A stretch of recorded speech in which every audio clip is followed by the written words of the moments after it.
Assalamualaikum warahmatullahi wabarakatuh. Selamat datang kembali sahabat beriman di ruang renungan kita.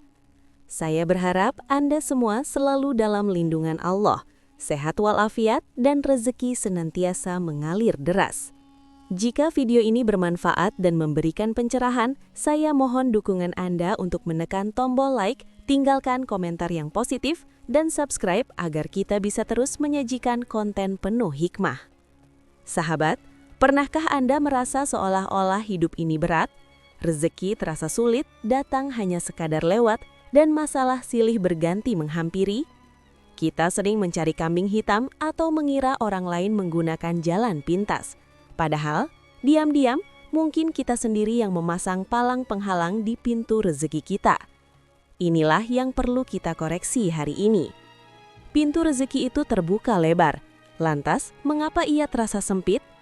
Mari kita selami 9 hal fatal yang tanpa sadar kita lakukan, yang membuat keberkahan menjauh. Saya jamin, jika salah satu saja dari 9 hal ini ada dalam diri kita, maka rezeki akan selalu terasa kurang. Penyebab terburuk yang pertama, yang merupakan dosa paling besar di sisi Allah, adalah kemusyrikan atau perbuatan syirik. Syirik adalah ketika kita menyekutukan Allah SWT, baik itu karena meyakini benda keramat sebagai sumber rezeki atau menuhankan pertolongan manusia tertentu, si fulan, hingga melupakan zat pemberi rezeki yang sesungguhnya. Keyakinan semacam ini adalah kezaliman yang tak terampuni, dan Allah telah mengingatkan kita dalam firman-Nya.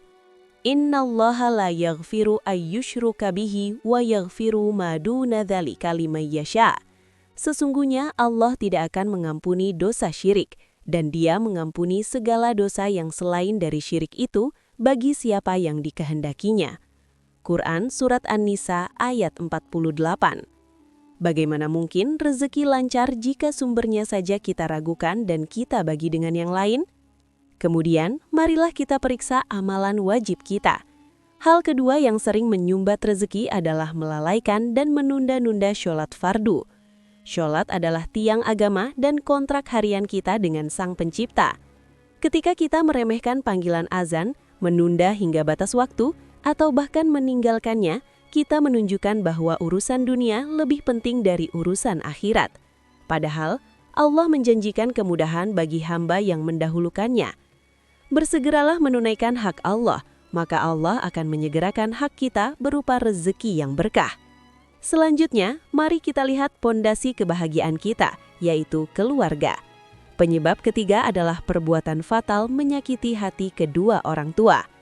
Ridho Allah terletak pada ridho orang tua. Jika kita pernah melukai hati mereka dengan kata-kata atau perbuatan, segeralah bangun dan minta maaf.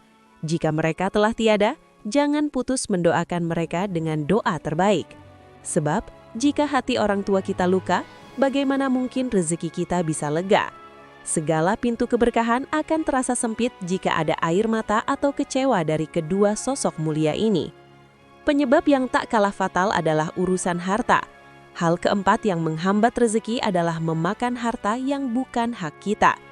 Dalam setiap rezeki yang kita dapat, ada bagian hak fakir miskin, anak yatim piatu, dan orang-orang yang membutuhkan. Jika kita menahan hak mereka, sejatinya kita sedang mengotori dan mengurangi keberkahan harta kita sendiri. Harta yang tidak dibersihkan dengan zakat dan sedekah akan menjadi bara api yang membakar rezeki kita. Hal ini erat kaitannya dengan poin kelima, yaitu sifat pelit dalam berinfak dan bersedekah. Allah berjanji akan melipat gandakan sedekah, namun kita seringkali takut miskin jika memberi. Padahal, sedekah adalah investasi terbaik. Semakin kita mempermudah urusan orang lain melalui sedekah yang tulus, maka Allah pun akan mempermudah jalan keluar dari kesulitan dan melipat gandakan rezeki kita. Jika kita pelit, maka secara spiritual kita sedang menerapkan hukum alam yang mempersulit diri sendiri. Bagi para pedagang dan pebisnis, poin keenam ini wajib dihindari, yaitu berdagang atau bertransaksi tidak jujur. Mungkin dengan menipu timbangan atau menyembunyikan cacat barang, kita bisa mendapat untung besar di awal. Namun, ketidakjujuran itu mencabut keberkahan. Rezeki yang didapat dari ketidakjujuran akan menguap cepat dan hanya meninggalkan masalah.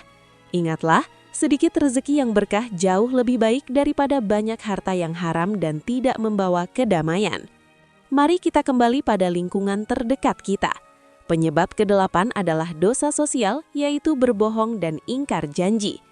Kebiasaan berbohong merusak kepercayaan orang lain kepada kita, dan kita tahu banyak rezeki datang melalui kepercayaan. Selain itu, kebiasaan berbohong akan membawa kegelisahan batin. Hilangkan kebiasaan ini perlahan. Tanamkan kejujuran karena kejujuran adalah kunci ketenangan hati dan hati yang tenang akan menarik rezeki. Dan yang terakhir, penyebab ke-9 adalah berkuasa atau memerintah dengan sewenang-wenang. Ini bukan hanya berlaku bagi pejabat, tetapi juga bagi kita yang menjadi pemimpin dalam rumah tangga, di tempat kerja atau komunitas.